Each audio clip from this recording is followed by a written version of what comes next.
Hello friends, स्वागत है आपका हमारे यूट्यूब चैनल इंजीनियर्स पॉइंट में। इस वीडियो में आज हम आपका जो यूपी सीएल जेई का इलेक्ट्रिकल का जो पेपर हुआ था, यानी कि उत्तराखंड पावर कॉरपोरेशन लिमिटेड का जो आपका री एग्ज़ाम हुआ है 10 जनवरी 2021 को, जो इसका री एग्ज़ाम हुआ है उस पेपर का हम यहाँ पे सॉल्यूशन करने वाले हैं। ये जो पेपर आपका कंडक्ट हुआ था 10 जनवरी 2021 संडे को, यहाँ पे आपका दोबारा से ये पेपर हुआ था, जो कि आपका यहाँ से 10 जनवरी को कराया गया था यूपीसीएल के द्वारा। तो इस वीडियो में हम यहाँ पे आपको पूरे इस पेपर में टोटल 100 क्वेश्चन टेक्निकल आए थे, तो हम यहाँ पे पूरे 100 क्वेश्चन को डिस्कस करेंगे। यहाँ पे हम पहले पार्ट में 1 से 50 क्वेश्चन को डिस्कस करेंगे और सेकंड पार्ट में बाकी के 50 क्वेश्चन को डिस्कस करेंगे।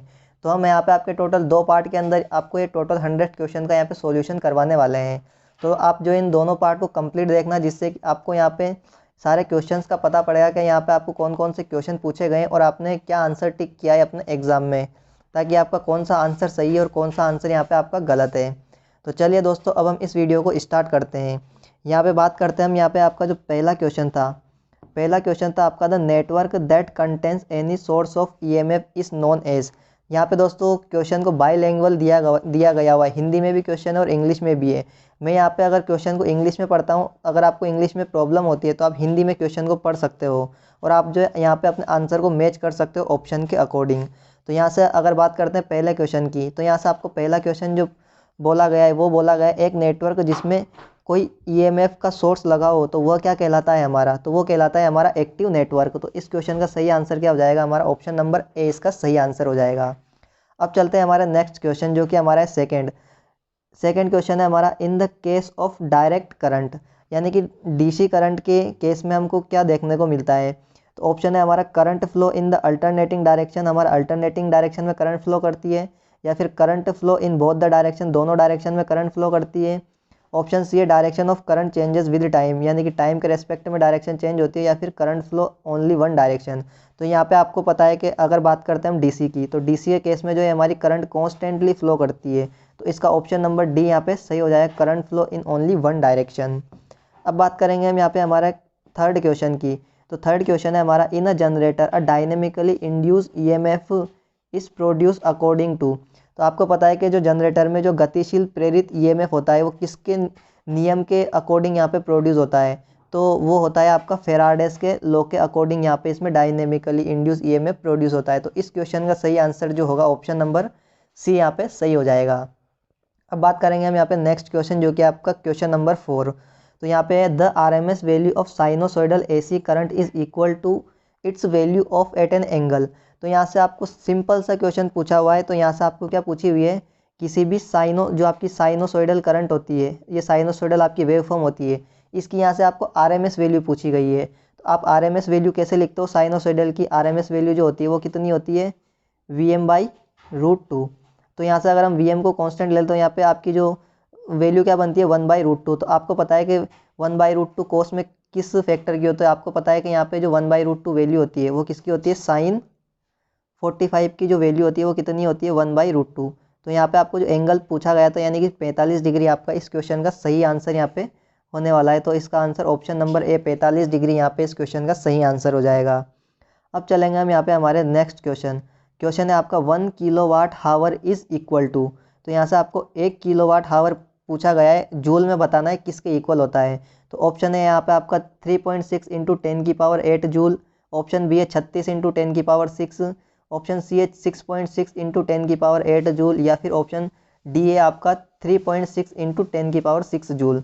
तो मैं आपको यहाँ पे बताना चाहूँगा, यहाँ पे आपका 1 किलोवाट हावर जो होता है वो होता है आपका 3600 किलो जूल के बराबर होता है। तो यहाँ पे आप देख सकते हो, हम इसको कैसे ओपन कर सकते हैं, ये हम इसको लिख सकते हैं 3600 और किलो को हम 10⁻³ लिख सकते हैं।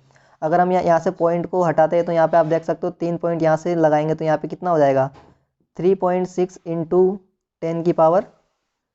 तो यहाँ से आपका ऑप्शन क्या बन जाएगा, ऑप्शन नंबर डी यहाँ पे आपका सही हो जाएगा, 3.6 इंटू 10⁶ जूल इस क्वेश्चन का सही आंसर हो जाएगा।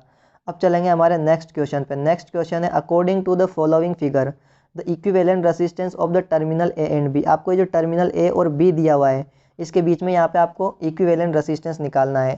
तो आपको पता है यहाँ ए और बी के बीच में निकालना है, तो 1 ओम का रेसिस्टेंस है, ये तो आपका ओपन हो जाएगा, तो यह तो आपका यूज़ में ही नहीं आएगा, यानी कि इसकी आपको कैलकुलेशन ही नहीं करनी है। अब बात करते हैं हम यहाँ पे बाकी के बचे हुए रेसिस्टेंस की। तो यहाँ पे आपको जो 1 ओम के रेसिस्टेंस दिख रहे हैं, तीनों आपको पैरेलल में कनेक्ट हैं। तो जब आप इनका पैरेलल सोल्व करोगे और जो भी सॉल्यूशन आएगा, जब आप उसको यहाँ पे 1 ओम के सीरीज़ में कनेक्ट करोगे, तो यहाँ पे आपको सही ऑप्शन जो मिलेगा वो मिलेगा option number B, 4/3 kilo ohm. यहाँ पे इस क्वेश्चन का सही आंसर होगा ऑप्शन नंबर बी।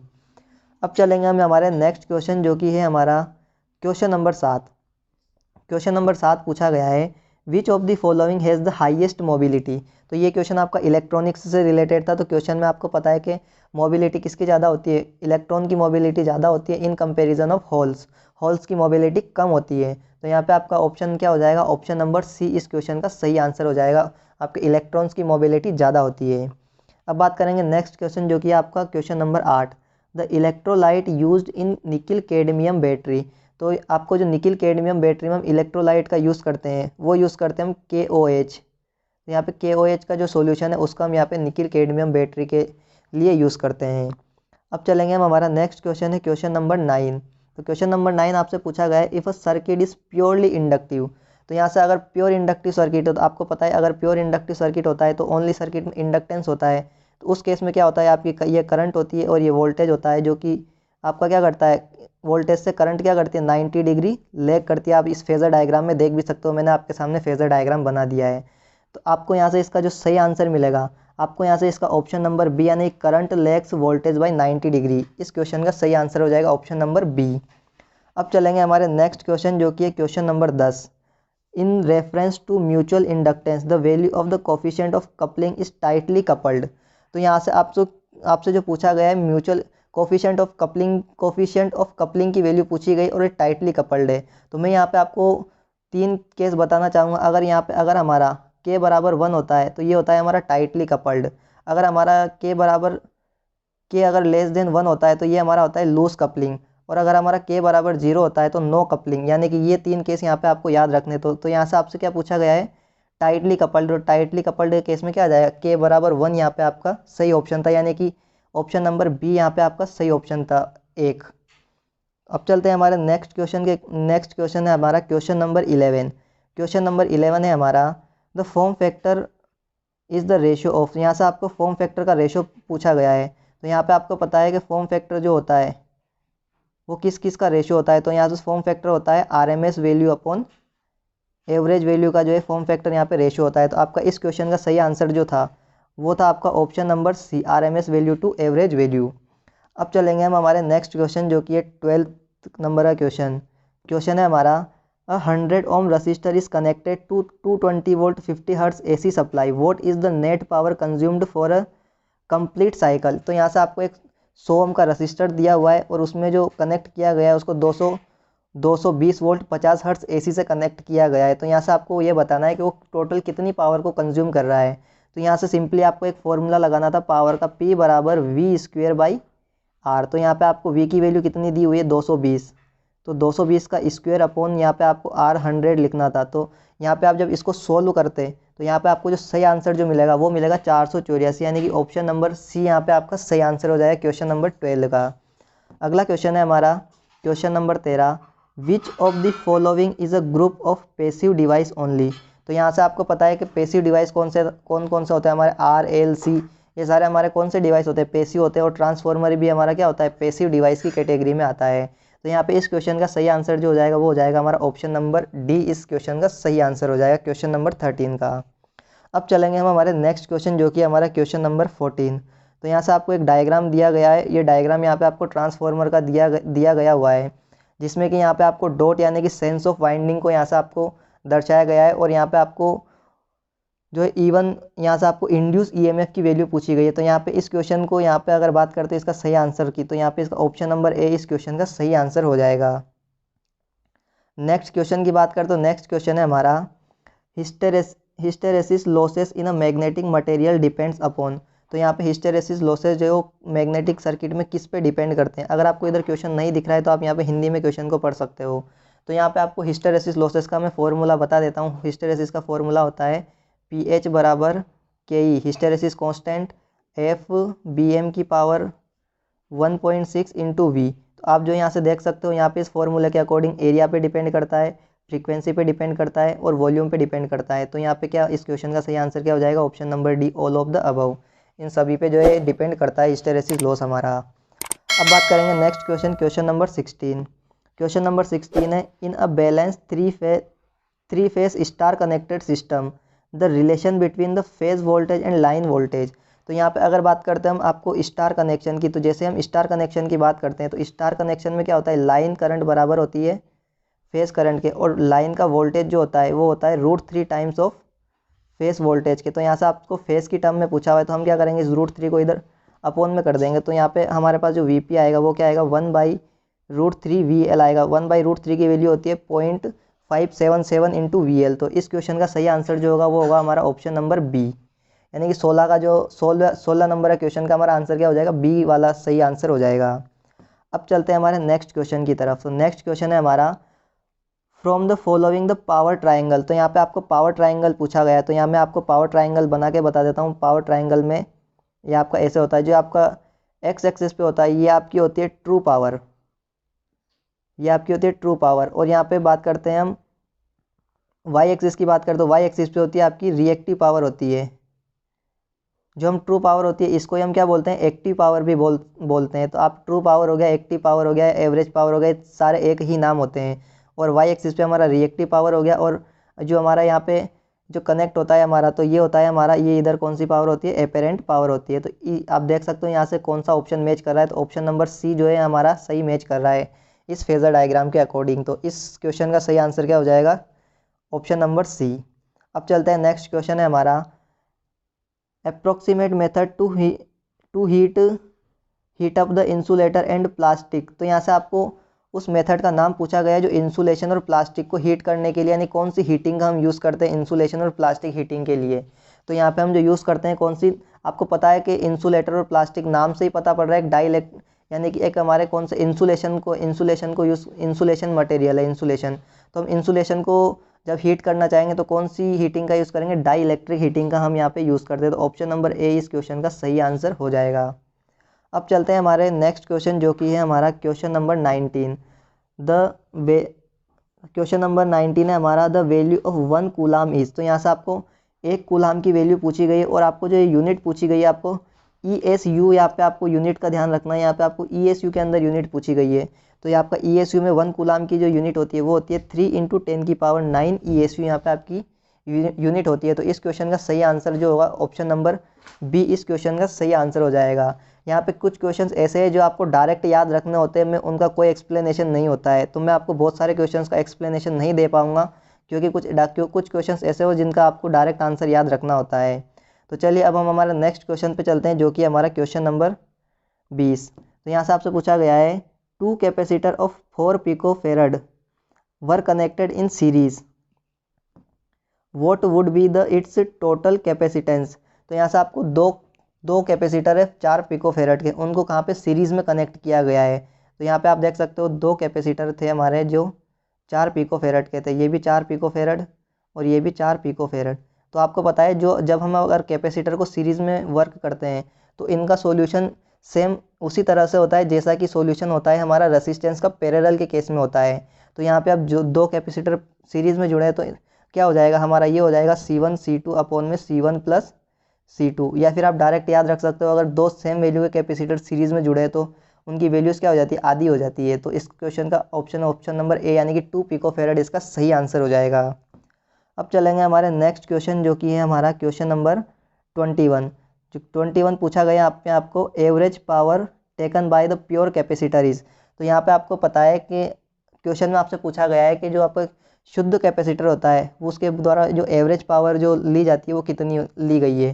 तो इसका ऑप्शन है 0, ऑप्शन बी न्यूनतम यानी कि मिनिमम, ऑप्शन सी मैक्सिमम और option D none of this. तो यहाँ पे आपको पता है कि जो कैपेसिटर होता है किसी न इंडक्टर एंड कैपेसिटर किसी भी तरह की पावर को जो है वो एब्जॉर्ब नहीं करते हैं। ओनली आपका जो पावर जो डिसिपेट होती है वो ओनली रेसिस्टेंस के केस में होती है, आपका इंडक्टर और कैपेसिटर में कोई भी पावर का डिसिपेशन नहीं होता है। तो इस केस में जो आपका आंसर होगा वो हो जाएगा ऑप्शन नंबर ए 0 इसका सही आंसर हो जाएगा, ऑप्शन नंबर ए। अब चलेंगे नेक्स्ट क्वेश्चन जो कि आपका question number 22। The magnetic force produce by a solenoid depends upon. तो यहाँ से आपको फोर्स की वैल्यू पूछी गई, तो यहाँ पे आपको पता है एच बराबर क्या होता है, एन आई अपॉन एल होता है। तो यहाँ पे आपको देख सकते हो किस किस पे डिपेंड करता है जो मैग्नेटिक फोर्स होता है, नंबर ऑफ टर्न्स पे डिपेंड कर रहा है, the current carried by it यानी करंट पे डिपेंड कर रहा है, और लेंथ पे। तो यानी कि ऑल ऑफ द अब ऑप्शन नंबर डी इस क्वेश्चन का सही आंसर हो जाएगा। अगला क्वेश्चन है हमारा, which losses in the transformer changes according to the load. कौन से लॉसेस जो है ट्रांसफॉर्मर में लोड चेंज होने के साथ चेंज होते हैं।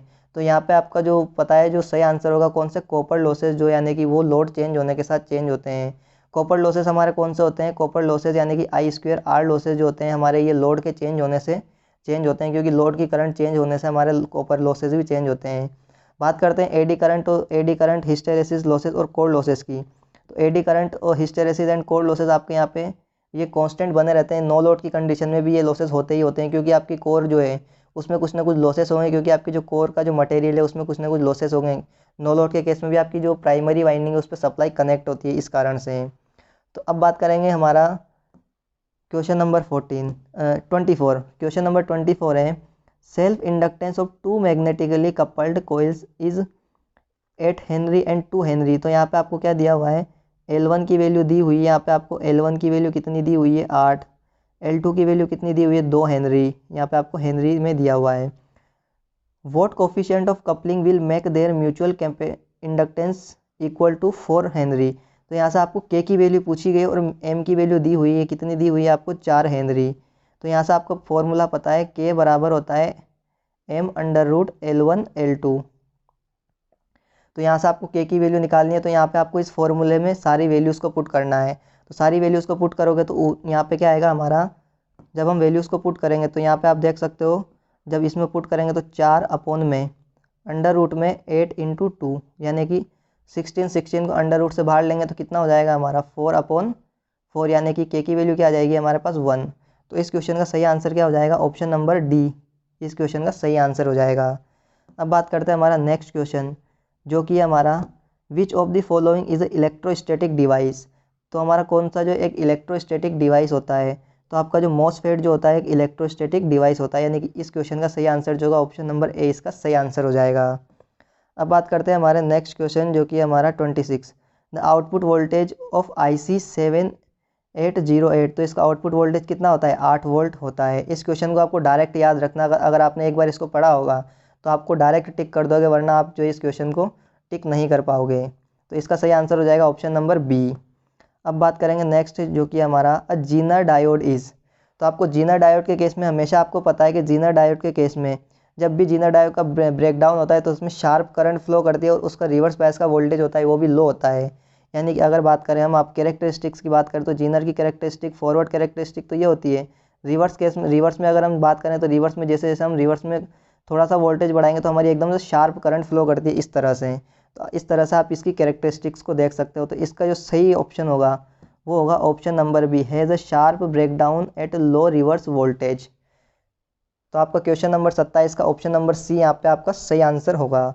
अगला क्वेश्चन है हमारा, जो कि आपका क्वेश्चन नंबर 28 है, total side band power is what percentage of carrier power frequency for 100% modulation.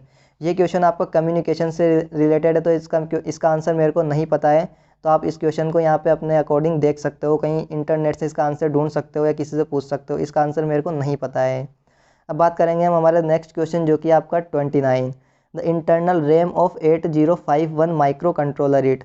तो इसमें कितनी रैम होती है, वो इसमें होती है हमारी 128 बाइट की यहाँ पे हमारी रैम होती है 8051 माइक्रो कंट्रोलर में। तो यहाँ पे इस क्वेश्चन का सही आंसर हो जाएगा ऑप्शन नंबर सी। अगला क्वेश्चन है हमारा, tropospherical mode of propagation is used. तो ये आपका कहाँ पे यूज़ होता है, ये यूज़ होता है आपका सुपर हाई फ्रीक्वेंसी में यूज़ होता है, यानी कि ये यूज़ होता है आपका सुपर हाई फ्रीक्वेंसी में जो है आपका ये यूज़ होता है।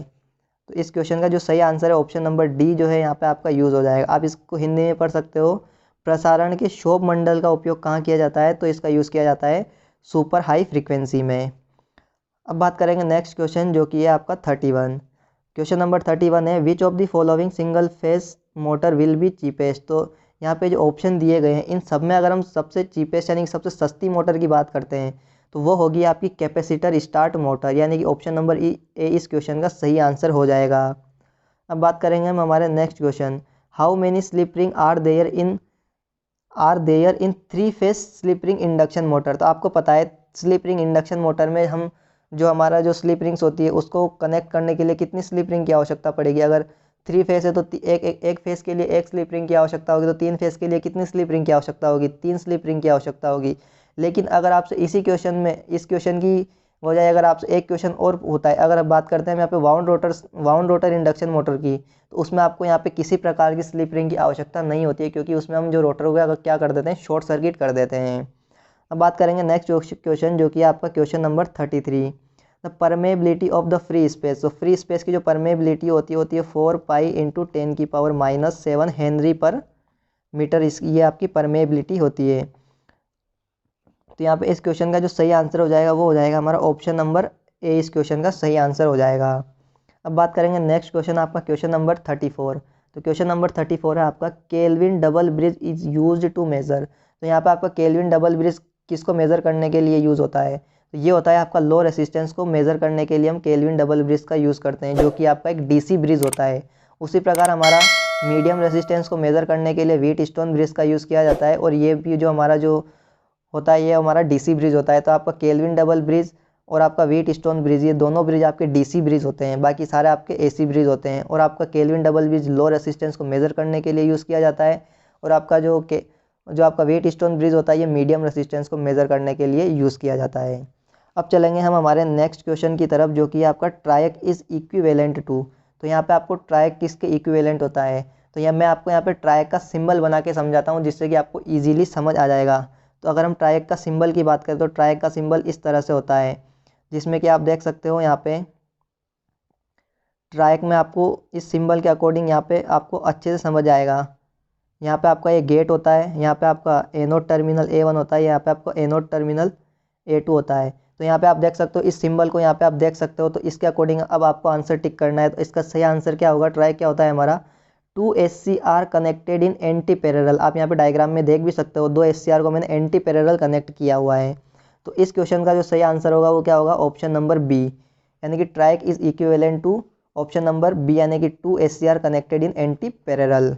अब चलेंगे नेक्स्ट क्वेश्चन, जो कि है हमारा which type of insulator used in 132 kV transmission line. तो हमारा कौन सा होता है, डिस्क टाइप इंसुलेटर का हम यूज़ करते हैं 132 kV की ट्रांसमिशन लाइन में। अगर बात करें पिन टाइप की, तो ये कहाँ तक यूज़ होता है, ये हमारा अप टू 33 kV तक ही हम किसको यूज़ करते हैं, पिन टाइप को यूज़ करते हैं, क्योंकि इससे ज़्यादा पे इसका क्या हो जाता है, फ्लैश ओवर हो जाता है।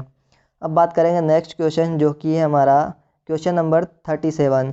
तो यहाँ से आपसे 37 पूछा गया है कि PMMC instrument used for measurement. तो यहाँ पे आपका PMMC किसको मेज़र करने के लिए यूज़ होता है, तो ये होता है आपका DC सर्किट में जो करंट होती है उसको मेज़र करने के लिए यूज़ होता है। तो इस क्वेश्चन का सही आंसर होगा वो ऑप्शन बी, यहाँ पे सही आंसर हो जाएगा। और आपका जो PMMC इंस्ट्रूमेंट है यहाँ पे आपका करंट स्क्वायर लॉ का जो पालन ये नहीं करता है, यानी कि इसमें थीटा इस डायरेक्टली प्रोपोर्शनल जो होता है वो आई होता है, यानी कि थीटा यहाँ पे आपका डिफ्लेक्शन एंगल जो डायरेक्टली प्रोपोर्शनल आई होता है। यह आपका एवरेज पावर को मेज़र करने के लिए यूज़ होता है, यानी कि इस क्वेश्चन का सही ऑप्शन हो जाएगा ऑप्शन नंबर बी, DC में यूज़ होता है PMMC।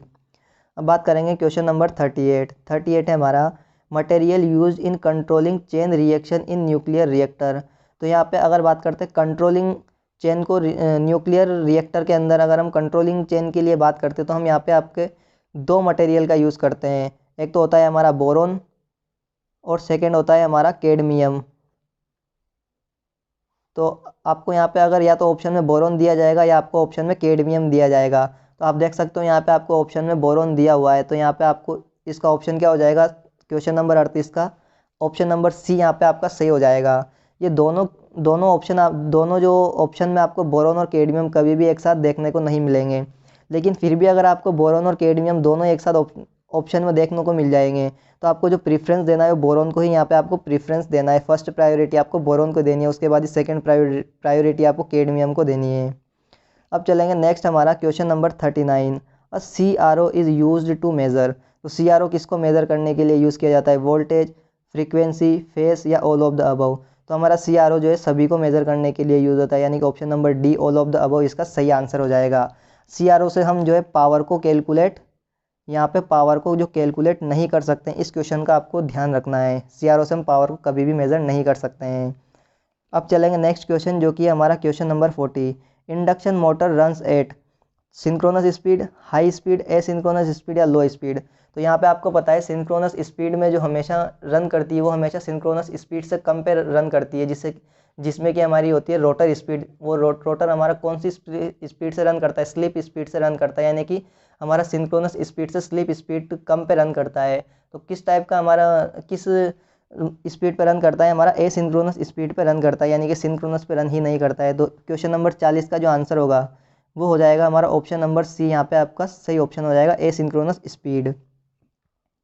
अब चलेंगे क्वेश्चन नंबर 41, जो कि आपका ट्रांसफॉर्मर एक्शन रिक्वायर्ड। तो ट्रांसफॉर्मर एक्शन यानी कि ट्रांसफॉर्मर क्रिया के लिए किसके लिए आवश्यकता होती है हमको, यहाँ पे आपको अल्टरनेटिंग मैग्नेटिक फ्लक्स की आवश्यकता होती है, AC फ्लक्स की यहाँ पे हमको आवश्यकता होती है। तो इस क्वेश्चन का सही आंसर क्या हो जाएगा, ऑप्शन नंबर डी यहाँ पे आपका सही आंसर हो जाएगा। अब चलेंगे क्वेश्चन नंबर 42। क्वेश्चन नंबर 42 है हमारा horizontal axis and vertical axis are the type of, यानी कि जो हॉराइजॉन्टल और वर्टिकल है ये हमारे किस तरह के लिए यूज़ होते हैं। तो ये आपका यूज़ होते हैं हमारे विंड टरबाइन। आपने देखा भी होगा, आप जब जाते हो तो आपको ये राजस्थान हो गया, राजस्थान में या फिर आपको MP में आपको विंड टरबाइन आती है, यानी कि आपको विंड से जो आपके टरबाइन घूमते हैं उनसे एनर्जी बनती है। तो आपको विंड टरबाइन आपको राजस्थान मध्य प्रदेश में आपको ज़्यादा देखने को मिलेंगे। तो ये आपके दो टाइप के होते हैं। इसमें आपकी जो एक्सिस होती है उस एक्सिस आपकी वो वर्टिकली प्लेस या हॉराइजॉन्टल प्लेस है, उस बेसिस पे यहाँ पे हमको क्लासीफाई करते हैं। तो ये आपके दो तरह के होते हैं, हॉराइजॉन्टल एक्सिस और वर्टिकल एक्सिस।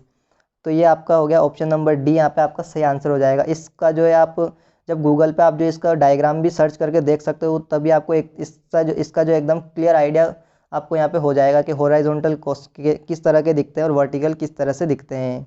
तो अब हम चलेंगे क्वेश्चन नंबर 43, जो कि आपका the relay use to detect the protect of internal fault of transformer. तो ट्रांसफॉर्मर में इंटरनल फॉल्ट को डिटेक्ट करने के लिए कौन सी रिले का यूज़ किया जाता है, तो वो होगा आपका बकोज रिले। तो ऑप्शन नंबर ए यहाँ पे आपका सही आंसर हो जाएगा। अगला है हमारा if the iron core of transformer is replaced by an air core then the power losses in the transformer will be. तो आपका जो अगर हम आयरन कोर को रिप्लेस कर देते हैं एयर कोर से, तो आपके जो कॉपर लॉसेस है उन पे कोई इफेक्ट नहीं आएगा, वो हमेशा अनचेंज ही रहेंगे। जो पहले हो रहे थे अब भी उतने ही लॉसेस होंगे, उन पे कोई इफेक्ट नहीं होगा कॉपर लॉसेस पे। लेकिन अगर बात करें हिस्टेरेसिस लॉसेस और एडी करंट लॉसेस, ये आपके चेंज हो जाएंगे। तो इस क्वेश्चन का जो सही आंसर होगा क्वेश्चन नंबर 44 का, इसका आंसर हो जाएगा हमारा option number C, remains unchanged. अब बात करें क्वेश्चन नंबर 45 की, ये है हमारा the current carrying coil placed in a magnetic field experience a force this principle is due to. तो ये जो आपका लो होता है कौन सा, मोटर्स लो होता है। तो इसके कारण जो क्या होता है, डायरेक्ट करंट मोटर, यहाँ पे इसका ऑप्शन नंबर ए सही हो जाएगा। इसमें अगर हम फॉर्मूले की बात करो, फोर्स की बात करें, तो आपने फॉर्मूला भी पढ़ा होगा BIL साइन थीटा, यहाँ पे आपने इसका फॉर्मूला भी पढ़ा होगा। तो ये इस तरह से यहाँ पे आपको ये मोटर का नियम होता है, जो कि DC मोटर में हम इसका यूज़ करते हैं और इसी प्रिंसिपल पे आपकी DC मोटर वर्क भी करती है। तो इस क्वेश्चन का जो आपका सही आंसर हो जाएगा क्वेश्चन नंबर 45 का, वो ऑप्शन नंबर ए यहाँ पे आपका सही आंसर हो जाएगा। अब चलते हैं question number 46, Wheatstone bridge is use to measure. तो मैंने अभी आपको बताया था Wheatstone bridge and Kelvin double bridge, आपको मैंने ऊपर अभी समझाया था। तो किसके लिए यूज़ होता है, मीडियम रेसिस्टेंस को मेज़र करने के लिए यूज़ होता है। तो ऑप्शन आप देख सकते हो यहाँ पे, high values of current, low values of voltage, resistance values और low values of current and high values of current. तो यहाँ पे आपको करंट और वोल्टेज तो कभी हो ही नहीं सकते, तो एक ही ऑप्शन है आपका, option number C, resistance values. तो ऑप्शन नंबर सी यहाँ पे आपका सही हो जाएगा क्वेश्चन नंबर 46 का। अब चले हैं question number 47, from the following material which has the highest magnetism. सबसे ज़्यादा मैग्नेटिज्म किसका होता है। तो हम जो ट्रांसफॉर्मर की कोर बनाते हैं वो हम दो मटेरियल की बनाते हैं, एक CRGO की हम और एक HRGO की। CRGO हमारा होता है हॉट रोल्ड ग्रेन ओरिएंटेड, और यहाँ पे हमारा होता है एक होता है हमारा कोल्ड रोल्ड ग्रेन ओरिएंटेड। तो हम जो ट्रांसफॉर्मर की कोर बनाते हैं तो उसका CRGO की बनाते हैं, क्योंकि उसका जो मैग्नेटिज्म होता है वो क्या होता है, हाई होता है, और उसमें 3% सिलिकॉन भी होती है, जिसके कारण जो है हमारा क्या हो जाता है, एडी करंट, ये हिस्टेरेसिस लॉसेस भी हमारे कम हो जाते हैं। तो इस क्वेश्चन का जो सही आंसर होगा वो क्या हो जाएगा, ऑप्शन नंबर ए इस क्वेश्चन का सही आंसर हो जाएगा। अब बात करें क्वेश्चन नंबर 48, तो यहाँ से आपको डबल ब्रेक आइसोलेटिंग स्विच पूछा गया है, तो इसका सिंबल यहाँ पे आपको सिंपली ये इसका सिंबल होता है। ऑप्शन नंबर डी इसका सही आंसर हो जाएगा। क्वेश्चन है हमारा question number 49, in which of the following device eddy current and hysteresis losses does not occur. आपको उस डिवाइस का नाम बताना है जिसमें कि eddy current and hysteresis losses नहीं होते हैं। तो इलेक्ट्रोस्टैटिक इंस्ट्रूमेंट में आपके जो है eddy current and hysteresis losses नहीं होते हैं, यानी कि ऑप्शन नंबर ए आपका यहाँ पे सही हो जाए क्वेश्चन नंबर 49 के लिए। तो अब बात करेंगे हम हमारे क्वेश्चन नंबर 50 की। तो Lissajous pattern obtain on a CRO screen is a circle the frequency of the two signals. तो यहाँ से आपसे ये पूछा जा रहा है कि हम जो CRO में लिजाजोस पैटर्न आपको पता है, ये से जो सर्कल जब हम प्राप्त करते हैं तो उस टाइम पे हमारी जो फ्रीक्वेंसीज होती है वो क्या होती है, वो हमारी जो फ्रीक्वेंसीज होती है वो कौन सी होती है, बराबर होती है दोनों। F1 बराबर क्या होती है हमारी F2 होती है, यानी कि दोनों फ्रीक्वेंसीज की वैल्यू बराबर होती है जब भी हमको ये सर्कल प्राप्त होता है। तो इस क्वेश्चन का सही आंसर क्या हो जाएगा, 50 का ऑप्शन नंबर ए यहाँ पे इसका सही आंसर हो जाएगा इक्वल। तो दोस्तों ये थे 50 क्वेश्चन जिसमें कि मैंने आपको 50 क्वेश्चन इस वीडियो में डिस्कस किए। आगे के 50 क्वेश्चन हम नेक्स्ट वीडियो में डिस्कस करेंगे, तो आप उस वीडियो को भी पूरा देखना। मिलते हैं दोस्तों नेक्स्ट पार्ट में, तब तक के लिए बने रहे हमारे साथ। धन्यवाद।